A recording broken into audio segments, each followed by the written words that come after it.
بسم اللہ الرحمن الرحیم۔ فجر کی نماز کے بعد کی دعا۔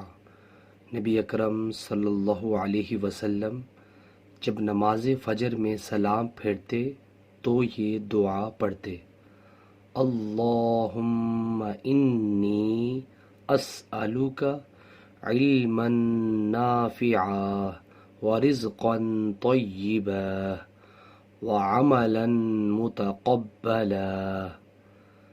ترجمہ: اے اللہ، میں تجھ سے نفع بخش علم، پاکیزہ روزی اور مقبول عمل کا سوال کرتا ہوں۔ ویورز، اللہ تعالیٰ سے دعا، اللہ تعالیٰ ہمیں بھی اس دعا کو فجر کی نماز کے بعد پڑھنے کی توفیق عطا فرمائے۔ ویڈیو کو شیئر کریں اور اس طرح کے اسلامک ویڈیو کے لیے میرے چینل کو سبسکرائب کرنا مت بھولیے۔